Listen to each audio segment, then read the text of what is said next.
할렐루야! 하나님께서 주시는 은혜와 평강이, 하나님께서 주시는 안전함과 건강함이 오늘 함께 예배하는 여러분의 삶 속에 가득하시기를 주님의 이름으로 축원합니다.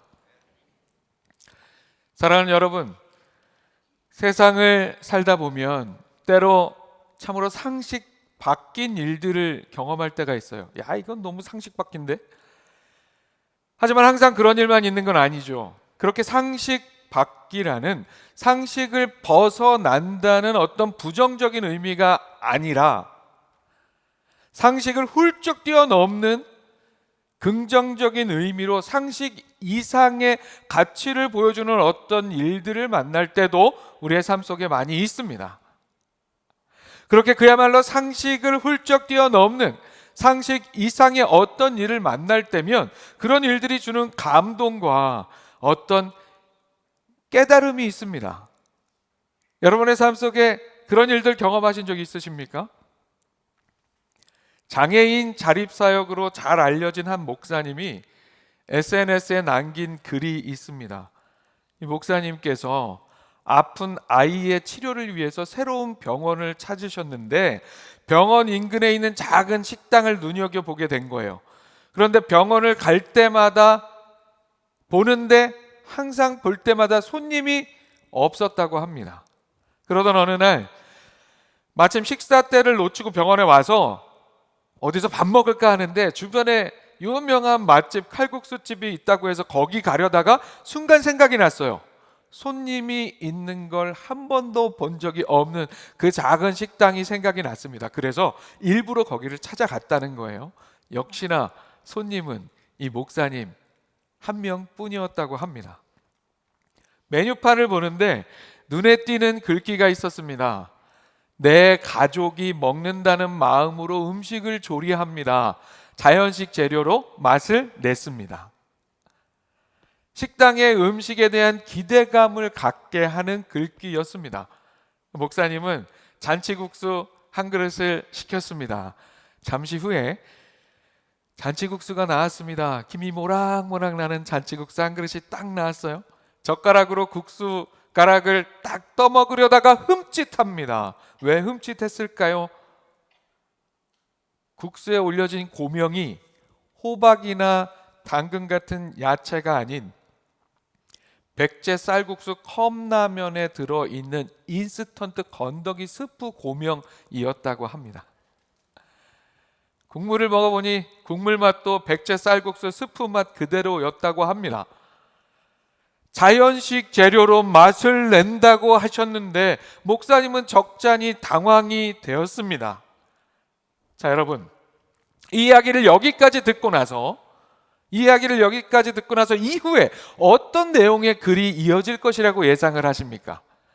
여러분, 그 이후에 어떤 내용의 글이 이어질까요? 여러분 어떻게 생각하세요? 순간 저는 딱 거기까지 글을 읽은 순간 저는 완전 배신당하고 속았습니다. 돈이 아깝습니다. 어쩐지 손님이 없더라. 여러분, 이 식당은 절대 가지 마세요. 뭐 이런 비스무리한 내용의 글이 이어질 거라고 자연스럽게 예상을 했습니다. 그게 또 이런 일에 대한 상식적인 반응이기도 합니다. 그런데 목사님의 이어지는 글은 제가 생각한 상식을 훌쩍 뛰어넘는 감동의 내용이었습니다. SNS에 쓰인 그대로 읽어드리겠습니다. 내색하지 않고 한 그릇 싹 비웠습니다. 잘 먹었다고 말씀드리고 계산하고 나왔습니다. 기분이 나쁘지는 않았습니다. 더 마음이 쓰였습니다. 병원에 올 때마다 들리기로 했습니다. 처음부터 그러지는 않으셨을 겁니다. 주인장의 마음대로 좋은 재료로 음식을 만드셨겠지요.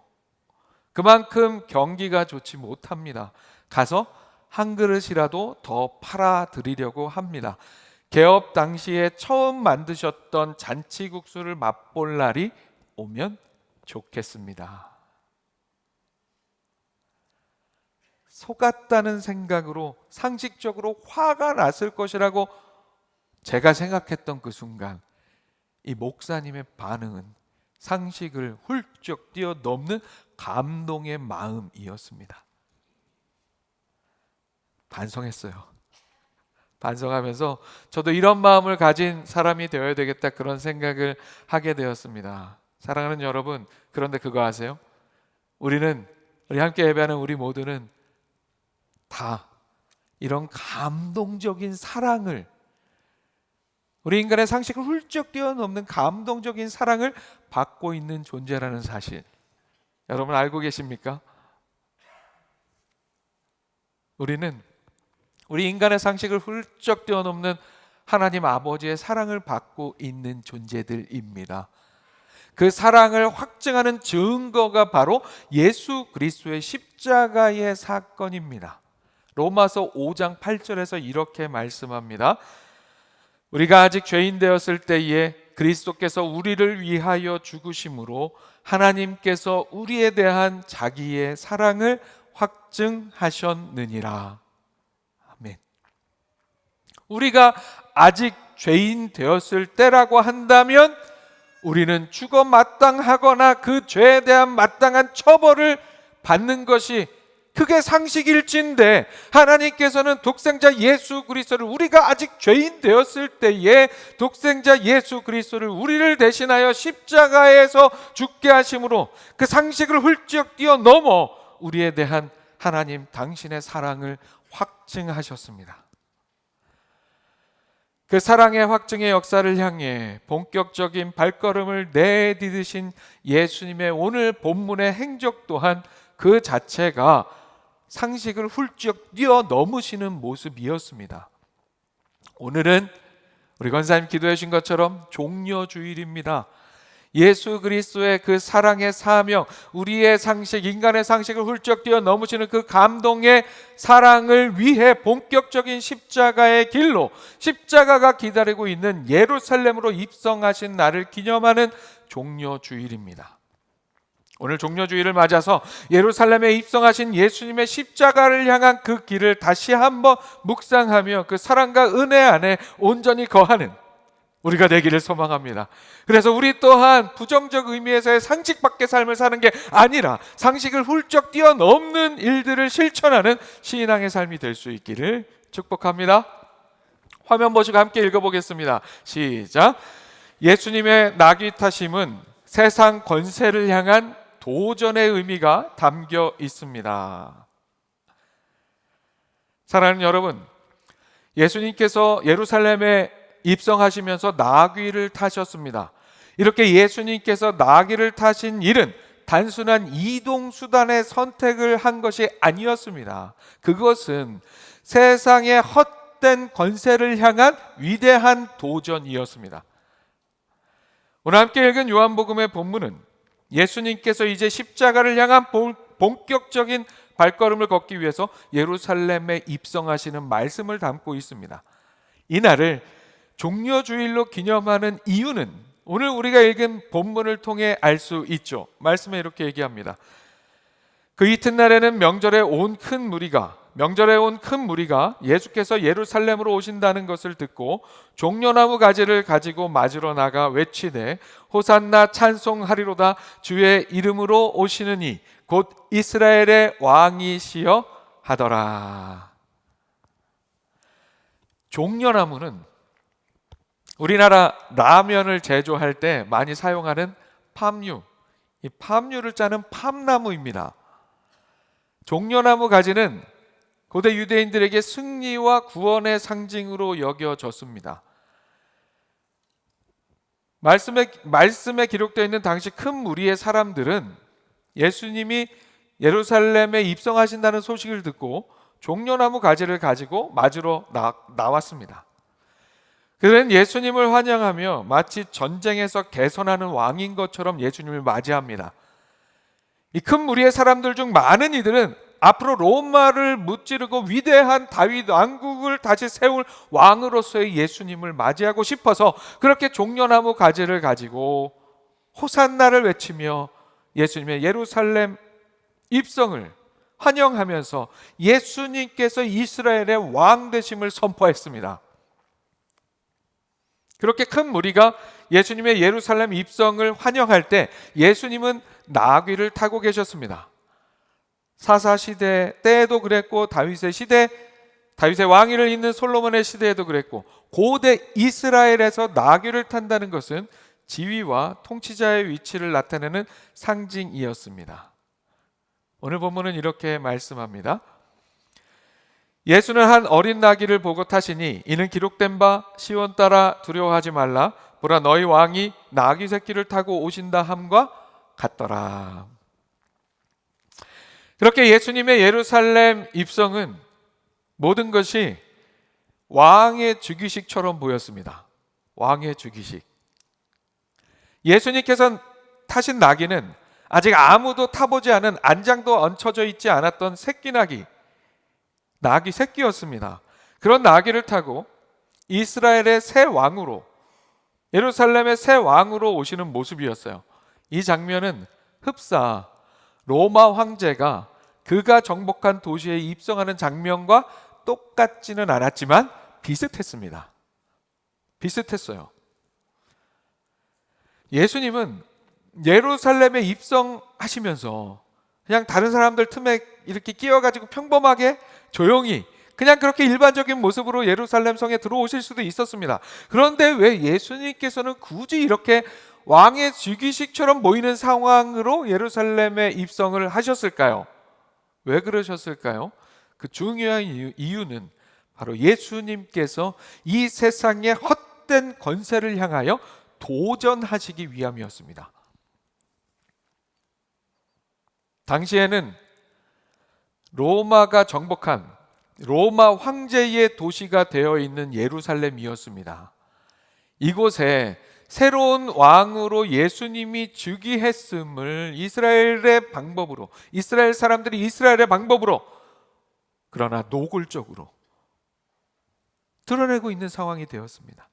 이런 상황은 당시 로마 황제에게 도전하는, 그야말로 도전하는 정치적인 표현으로 보일 수가 있었어요. 그럼에도 불구하고 이런 장면으로 예루살렘 성에 입성하신 이유가 바로 거기에 있었습니다. 예루살렘, 이스라엘뿐만 아니라 온 세상을 주관하시는 진정한 권세를 지니신 분은 로마 황제가 아니라 바로 예수 그리스도라는 사실을 이 세상의 헛된 권세를 향하여 드러내시며 도전하시기 위해서 예수님께서는 이렇게 예루살렘에 입성하셨습니다. 말씀에서 이런 이야기를 합니다. 바리새인들이 서로 말하되 볼지어다 너희 하는 일이 쓸데없다 보라 온 세상이 그를 따르는도다 하니라. 자, 이 말은, 이 이야기는 바리새인들이 예수님을 따르며 예루살렘 입성을 환영하는 그 많은 사람들을 못마땅하게 여기면서 비꼬듯이 내뱉은 말이었습니다. 다 너 뭐 하는 거냐, 니네 지금 쓸데없이, 이런 얘기를 한 거였어요. 그런데 이 표현은 역설적으로 예루살렘에 입성하시는 예수님이 어떤 분이신지를 그들 스스로 그들의 입술로 고백하는 말이 되어버렸습니다. 예수님께서 예루살렘 중심의 이스라엘뿐만이 아니라 온 세상이 저를 따르는 권세를 지닌 왕으로서 그분의 다스림이 그렇게 유대인뿐만이 아니라 세상 모든 사람들을 다 품고 계시는 우주적 왕으로서의 다스림이라는 그 사실을, 그분의 다스리심이 그런 의미가 있다는 사실을 역설적으로 드러내주고 있는 그런 상황인 거예요. 보라 온 세상이 그를 따르는도다. 그렇게 예수님은 이스라엘의 왕으로서 또한 이스라엘을 넘어서는 온 세상을 다스리는 권세를 가지신 왕으로서 당시의 헛된 권세에 도전하시며 예루살렘에 입성하셨습니다. 그러나 사실 이런 모습은 정말 죽으려고 생각한 거 아니면 상식적으로 이렇게 할 일은 아니었어요. 상식적으로 생각하면 굳이 로마 제국을 향해서 이렇게 할 일은 아니었습니다. 뭔가 도모한다고 한다면 중요한 게 뭡니까? 비밀이에요. 막 드러내고 할 일이 아닌 거죠. 조용히 예루살렘 성에 입성해서 뭔가를 도모했어야 합니다. 상식적으로 생각한다면. 그런데 예수님께서는 이렇게 드러내며 로마 황제에게 도전하는 그런 모습으로 예루살렘에 입성하셨어요. 세상의 상식으로는 그렇게 하는 게 아닌 게 상식이었지만 예수님께서는 그런 상식을 훌쩍 뛰어넘으시는 사랑으로 예루살렘에 입성하셨습니다. 예수님은 정말로 죽으려 하셨기 때문입니다. 죽음으로 우리를 섬기는 왕이 되어주시기로 작정하셨기 때문입니다. 실제로 이런 이유로 인하여 예수님의 예루살렘 입성을 목격한 로마 당국을 비롯한 당시 유대 대제사장을 비롯한 종교 지도자들과 기득권자들이 위협을 느끼고 분노를 느끼게 됩니다. 이는 이들이 합력하여 예수님을 십자가에 못 박아 죽이려 하는 중요한 동인이 됩니다. 자, 예수님의 나귀 타고 예루살렘에 입성하심은 이렇게 세상의 헛된 권세를 향한 도전의 의미, 예수님의 진정한 왕 되심과 온 세상을 향한 권세를 선포하는 의미를 담고 있었습니다. 그리고 그 의미는 여기에 그치지 않습니다. 화면 보시고 다시 한번 함께 읽어봅니다. 시작. 예수님의 나귀 타심은 인생들을 향한 겸손한 왕으로서의 의미가 담겨 있습니다. 사랑하는 여러분, 예수님의 나귀 타심은 그렇게 세상 헛된 권세를 향해서는 한치 양보 없는 예수님의 온전한 권세를 드러내는 일이었습니다. 하지만 우리 인생들을 향해서는 우리를 위해 죽기까지 섬겨주시기 위해 오신 겸손한 왕으로서의 의미가 담겨 있었습니다.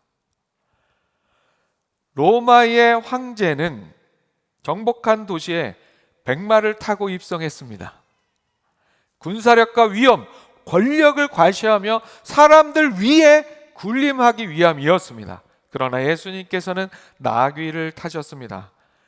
예수님께서 나귀를 타신 상황은 솔로몬이 다윗의 왕위를 계승할 때 다윗의 노새를 탔던 것과 관련이 있습니다. 엄밀히 말하면 노새라 하면 말과 나귀의 교배종이에요. 하지만 그 교배에서 나온 동물의 우세는 나귀입니다. 말이 아니라 나귀예요. 그냥 일반 나귀보다 조금 큰 나귀가 노새입니다. 다윗은 자신의 왕위를 솔로몬에게 물려줄 때 자신의 노새에 태워서 솔로몬을 기온샘으로 보내며 그를 왕으로 세웁니다. 그때 백성들은 환호하며 평화의 왕이 왔음을 기뻐했습니다. 말이 아닌 나귀 자체가 힘을 과시하거나 위세를 과시하기 위함이 아니었다는 거죠. 나귀는 평화의 상징, 겸손의 상징이었습니다. 왕이 백성들과 함께 가까이 있고 전쟁이나 위협, 권력 이런 것이 아니라 안정과 평화를 위한 겸손의 왕으로 왔음을 의미했습니다. 예수님은 그렇게 자신을 높이려는 것이 아니라 자신의 힘을 과시하시려는 것이 아니라 그렇게 평화의 왕, 겸손의 왕으로 자신을 십자가에 내어주시기 위해 예루살렘에 입성하셨습니다. 오늘 본문의 14절과 15절 말씀을 다시 봅니다. 예수는 한 어린 나귀를 보고 타시니 이는 기록된 바 시온 따라 두려워하지 말라 보라 너의 왕이 나귀 새끼를 타고 오신다 함과 같더라. 이 구절에서 기록된 바라고 하면서 인용하고 있는 말씀은 여러분 잘 아시는 것처럼 스가랴서 9장 9절의 말씀입니다. 사도 요한은 이 말씀을 약간 의역하고 요약해서 오늘 본문에 담았어요. 스가랴 9장 9절은 이렇게 말씀하고 있습니다. 시온에 따라 크게 기뻐할지어다 예루살렘에 따라 즐거이 부를지어다 보라 내 왕이 내게 임하시나니 그는 공의로우시며 구원을 베푸시며 겸손하여서 나귀를 타시나니 나귀의 작은 것 곧 나귀 새끼니라. 예수님께서 이 땅에 오시기 500여 년 전에 스가랴 말씀이 예언했던 것처럼 그렇게 예수님께서는 겸손하게 나귀를 타고 예루살렘에 입성하셨습니다. 솔로몬의 평화의 겸손의 왕의 행차를 닮았지만 솔로몬이 탄 노새보다도 실상 더 작고 초라한 새끼 나귀를 타신 예수님의 겸손이었습니다. 자, 여러분, 이러한 예수님의 나귀 타심에 담겨 있는 의미, 예수님의 도전과 겸손을 함께 모아서 정리해 보겠습니다. 자, 예수님은 이렇게 이 땅에 오신 하나님의 독생자로서 세상의 진정한 권세를 지닌 자로서 세상의 헛된 거짓된 권세를 향한 도전과 함께 죽음으로 우리 인생들을 섬기기 위해 오신 겸손한 왕으로서 예루살렘 성에 입성하셨습니다. 그렇게 십자가의 길을 걸으셨습니다. 이런 예수님의 본격적인 십자가의 길에 초입에 보이신 이런 행적을 통해서 오늘 우리는 어떤 믿음의 삶과 태도를 결심하고 살아가야 할까요? 사랑하는 여러분, 우리 역시 예수 그리스도의 제자로서 겸손함으로 이웃을, 사람들을, 세상을 겸손함으로 섬기되 동시에 여전히 공중권세 잡은 사단 마귀가 우리로 하여금 이 세상의 풍조를 자꾸만 따르게 하려는 이 세상의 헛된 권세에 도전하여 두려움 없이 복음을 전하는 삶을 살 수 있어야 합니다. 말씀 당시뿐만이 아니라 우리가 살아가는 오늘도 이 세상을 향하여 두려움 없이 도전을 해야 된다, 이런 이야기를 하는 이유는 오늘도 여전히 공중권세 잡은 우리의 대적 사단 마귀가 우는 사자같이 두루 다니며 삼킬 자를 찾고 있기 때문입니다. 사도 바울은 이런 상황에서 우리들 오늘 함께 예배하는 우리들, 더 이상 사단 마귀의 공중권세에 속하지 않은 우리, 예수 그리스도의 십자가 은혜 아래에 거하는 우리가 과감하게 세상의 헛된 거짓된 그 권세에 도전하며 마귀의 관계를 능히 대적할 수 있도록 하나님의 전신갑주를 입으라고 말씀합니다. 사도 바울은 우리에게 하나님의 전신갑주를 이야기해요. 에베소서 말씀입니다. 마귀의 관계를 능히 대적하기 위하여 하나님의 전신갑주를 입으라. 우리의 씨름은 혈과 육을 상대하는 것이 아니요 통치자들과 권세들과 이 어둠의 세상 주관자들과 하늘에 있는 악의 영들을 상대함이라. 아멘. 사랑하는 여러분, 오늘 나누는 말씀 기억하면서 세상의 헛된 권세, 어둠의 세상 주관자들, 사단의 영향력 아래에 여전히 있는 세상의 구조적 악과 악한 문화와 악한 가치관을 향하여 주의 복음으로 하나님의 전신갑주를 입고 당당하게 도전하여 싸워 승리하는 오늘 우리의 신앙의 삶이 될 수 있기를 소망합니다. 또한 예수님처럼 우리도 세상과 사람들을 향한 겸손함으로 그들을 사랑하고 섬겨야 합니다. 겸손의 왕, 섬김의 왕으로 오신, 평화의 왕으로 오신 예수님처럼 우리도 우리가 있는 삶의 자리에 겸손함으로 섬김으로 그 섬김의 이야기가 가득하게 하고 우리가 있음으로 평화가 임하는 우리의 삶의 자리가 될 수 있도록 해야 합니다.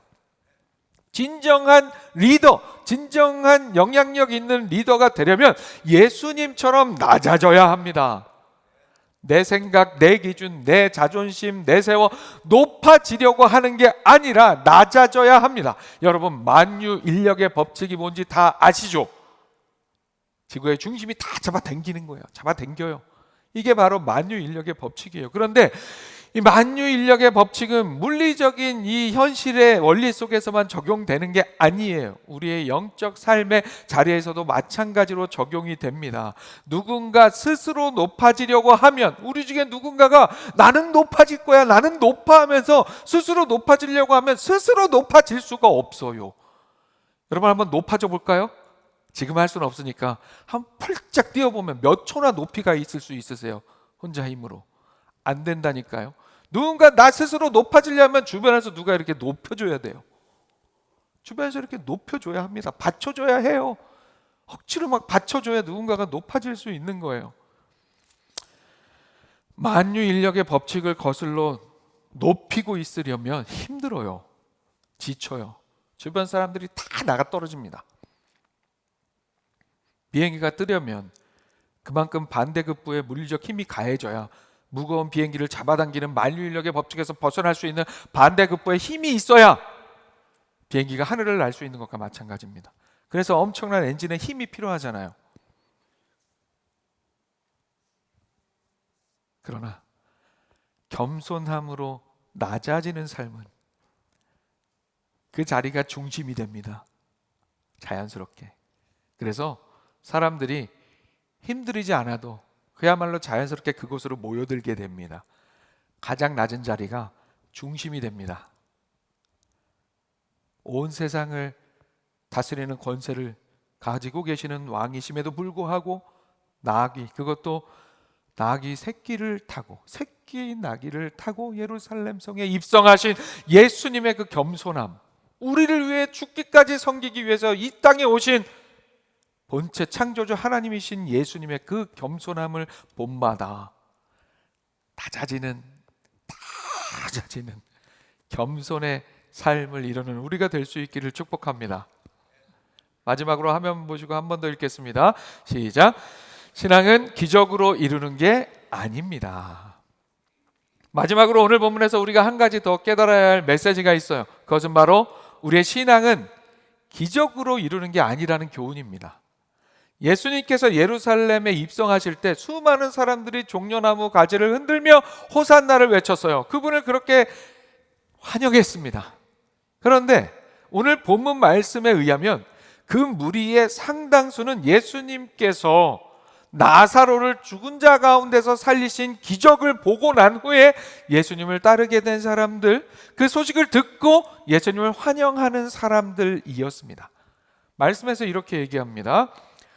나사로를 무덤에서 불러내어 죽은 자 가운데서 살리실 때에 함께 있던 무리가 증언한지라. 이에 무리가 예수를 맞음은 이 표적 행하심을 들었음이러라. 요한복음은 예수님의 예루살렘 입성 직전에 예수님께서 죽은 나사로를 살리신 기적의 역사를 보도합니다. 그리고 그 사건 이후에 예수님께서 예루살렘에 입성하십니다. 예수님을 환영하고 있는 무리 중에 상당수가 그렇게 그 사건, 예수님께서 죽은 나사로를 다시 살리신 그 기적의 사건을 보고 듣고 했기 때문이었습니다. 세상 기적이라는 기적 중에 가장 놀라운 기적입니다. 죽은 자가 다시 살아났습니다. 죽은 자를 다시 살리는 능력을 가진 자라면 충분히 자신들을 압제하는 로마를 무찌르고 위대한 다윗의 왕국을 다시 세울 수 있다라고 생각했습니다. 그뿐만 아니라 그런 능력을 가진 자라면 자신들이 갈급한 원하는 것들을 능히 이루어줄 수 있는 자라고 생각했습니다. 예수님을 능력의 메시아, 정치적 메시아로 이해하기에 너무도 분명한 표적 중에 하나였습니다. 그렇기 때문에 그 놀라운 기적을 경험하고 듣고 했던 사람들은 진심이었던 거예요. 진심, 어떤 진심? 감격과 흥분, 기대감. 그래서 호산나를 외치는, 종려나무 가지를 흔들며 호산나를 외치는 그들의 감격과 흥분은 그때는 진심이었습니다. 그러나 우리가 너무도 잘 알고 있듯이 죽은 자를 살리신 이 강력하고 분명한 기적으로 예수님을 환영하며 감격하고 흥분했던 이들의 열광은 며칠 지나지 않아 예수님을 십자가에 못 박으라는 외침으로 바뀌고 맙니다. 사랑하는 여러분, 기적은 순간 관심을 끌게 하고 사람의 감정 또한 일시적으로 막 흥분하게 뜨겁게 할 수 있습니다. 하지만 그 자체로 우리가 온전한 믿음을 갖게 할 수는 없습니다. 기적은 그 자체로 믿음으로 신앙의 뿌리를 내리게 하지는 못합니다. 이런 사실은 성경이 증거합니다. 성경의 이야기가 증거해요. 이스라엘이 겪은 오랜 역사 우리가 잘 알고 있잖아요. 하나님께서 이스라엘 백성을 애굽에서 인도해내실 때, 출애굽시키실 때 하나님께서 어떻게 하셨어요? 하나님께서는 그들을 위해 홍해를 가르는 기적을 이루셨습니다. 바다가 갈라졌어요. 진퇴양난에 이제 우리는 죽었구나, 방법이 없구나 하는 그 상황에 바다가 갈라졌어요. 놀라운 은혜 아닙니까? 기적이에요. 그런데 바다가 갈라져서 그 길이 열린, 바다의 길이 열렸어요. 그 길을 통하여 홍해를 다 건넜던 이스라엘 백성, 3일이 지나지 않아 불평과 불만에 쌓였습니다. 바다를 가르친 하나님을 온전히 믿고 신뢰한다면 힘들고 어려워도 바다를 가르친 분이 뭐라도 하겠지. 우리가 찬양으로 요즘에 고백하는 것처럼 내 앞에 바다가 갈라지지 않으면 나로 무리를 걷게라도 하시겠지. 이런 믿음을 가져야 했습니다. 그런데 그러지 못했어요. 하늘에서 만나를 내려주시기도 하고 반석에서 물이 나오게도 하시고 많은 기적을 베푸셨어요, 하나님께서 이스라엘 백성들에게. 그러나 그런 기적들을 체험하고도 이스라엘 백성들은 그들의 마음을 하나님께 온전히 고정시키지 못했습니다. 광야에서 금송아지를 만들었고 가나안에 들어가서도 온갖 우상 숭배로 하나님을 배신하는 일들을 이스라엘 백성들은 그들의 삶 속에 반복했습니다. 기적이 답이 아니라는 거예요. 사랑하는 여러분, 오늘 우리의 신앙의 삶은 어떻습니까? 우리도 혹시 어떤 자극적인 현상이나 특별한 역사들만 간구하면서 바라는 신앙의 삶은 아닙니까? 하나님이 하나님이시라면 내 삶에 이런 인생 한 방은 좀 이렇게 이루어 주셔야지 하나님 아니십니까? 하면서 그런 마음으로 그런 기대로만 살아가고 있지는 않습니까? 그러면서 자꾸 실망하고 삐지고 그런 신앙의 삶을 우리가 살고 있지는 않습니까? 하나님께 대하여. 우리의 신앙은 어떤 기적과 같은 그런 일들이 아니라 우리의 매일매일의 말씀 묵상과 하나님과의 동행과 그리고 그 안에서 우리가 사랑으로 이루는 작은 순종을 통하여 우리의 믿음이 자라납니다. 그렇게 하나님의 말씀 안에 하루하루 거하며 감사하며 살아가는 삶이 되면 그야말로 우리가 맞이하는 일상의 하루하루가 놀라운 기적이라는 사실을 우리는 깨닫게 됩니다. 여러분, 오늘 아침에 잠자리에서 눈을 뜨신 여러분이 무슨 어젯밤에 뭐를 잘 하셔가지고 뭐 자격이 있어서 오늘 눈을 뜨셨습니까? 아니면 나는 아침에 눈 뜨는 능력이 나한테 있어서 앞으로 한 100년, 200년은 아침마다 눈을 뜰 거야 하는 능력을 가지고 계십니까, 여러분? 아니에요. 하나님께서 허락하셔서 우리에게 선물로 내어주신 하루가 우리에게 주어진 거예요. 기적이에요. 기적입니다. 우리가 이 하루를 맞이한 것 자체가. 그래서 우리는 기적 자체가 아니라 기적을 이루시는 하나님을 바라볼 수 있어야 합니다. 우리의 신앙은 감격과 흥분이 아니라 하나님과 온전한 관계 안에서 이루어지는 거예요. 하나님과 온전한 관계 안에 있을 때 우리는 우리 일상의 하나하나가 다 기적이라는 사실, 그 사실을 깨닫게 되고 그 감사한 가운데 나아가면 그야말로 하나님께서 언젠가 한 방 주십니다, 여러분. 아멘 하세요. 그야말로 한 방 주신다니까요. 온 우주를 창조하신 하나님께서 여러분의 삶 속에 한 방 못 주시겠습니까?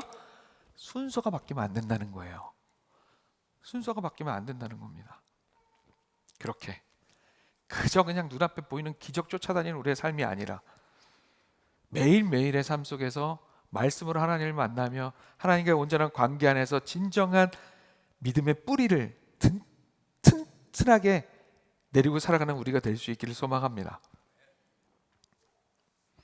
결국 예수님의 예루살렘 입성은 나사로의 부활의 기적을 넘어서, 나사로가 다시 살아난 그 기적을 넘어서 십자가로 향하는 발걸음이었죠.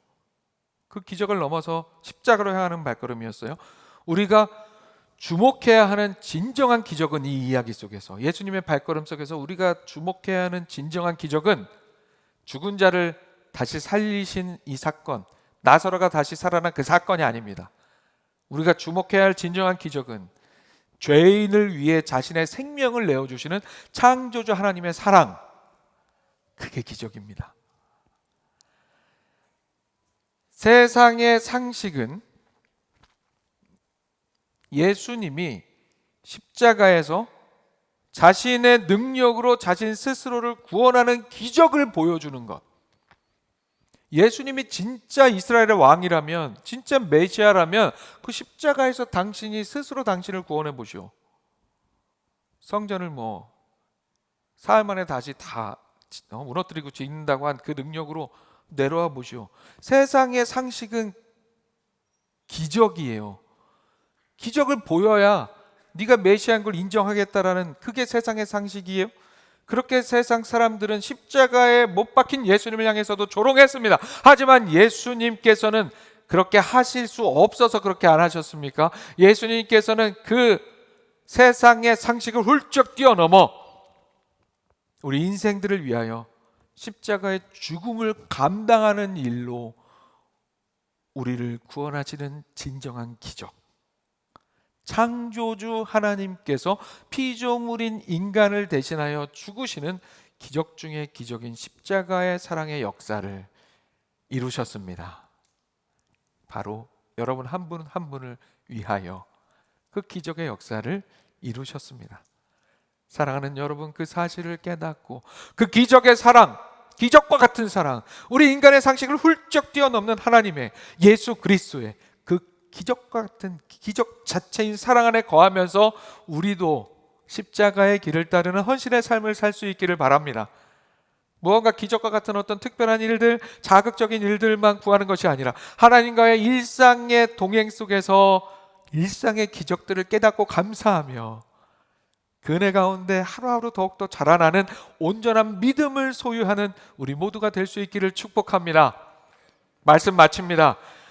오늘 말씀 기억하며 예수님처럼 세상의 헛된, 세상의 거짓된 권세에 복음으로 도전하며 하나님의 전신갑주를 입고 복음으로 도전하며 승리하는 우리가 될 수 있기를 소망합니다. 또한 겸손한 우리의 신앙의 삶으로, 예수님 닮아 겸손한 우리의 신앙의 삶으로 세상의 상식을 훌쩍 뛰어넘는, 세상을 감동시키는 우리의 신앙의 삶이 될 수 있기를 축복합니다. 그리고 한 가지 더, 기적 자체가 아니라 기적을 이루시는 하나님을 바라보며 하나님과의 온전한 관계 안에서 사랑과 기쁨으로 하나님 나라를 위해 일상의 기적을 체험하며 우리 또한 일상의 수고 헌신의 믿음으로 살아가는 오늘 함께 예배하는 우리 모두가 될 수 있기를 주님의 이름으로 축원합니다. 아멘. 기도하겠습니다. 사랑과 은혜 하나님 아버지, 오늘도 하나님 앞에 드리는 이 예배 가운데 말씀으로 우리 가운데 임재해 주시니 감사합니다. 오늘 주신 말씀 통하여 낙이 타신 예수님의 예루살렘 입성의 그 의미를 다시 한번 기억하게 하시니 감사합니다. 우리도 예수님 닮아서 이 세상의 헛된 권세에 도전하며 하나님의 전신갑주 입고 싸워 승리하는 복음의 삶 되게 하여 주시옵소서. 또한 겸손의 왕으로 우리를 죽음으로 섬겨주신 예수님 따라서 내 생각, 내 기준, 내 자존심 내세우는 것이 아니라 겸손함으로 낮아져 우리가 있는 곳에 섬김의 기쁨, 평화의 소식이 가득하게 하는 삶 살게 하여 주시옵소서. 그리고 또한 우리의 신앙의 삶이 어떤 자극적이거나 특별한 기적과 같은 일들만 쫓지 않게 하시고, 진정한 기적은 예수님께서 우리를 위해 십자가에서 죽으신 그 사랑 자체라는 사실 기억하고 그 사랑으로 얻은 우리의 구원의 삶을 매일매일 속에서, 일상 속에서 하나님과 동행하며 교제하며 그 관계 안에 온전히 거하는 온전한 믿음의 삶 되게 하여 주시옵소서. 주시는 모든 은혜 감사드리며 예수 그리스도의 이름으로 기도합니다. 아멘.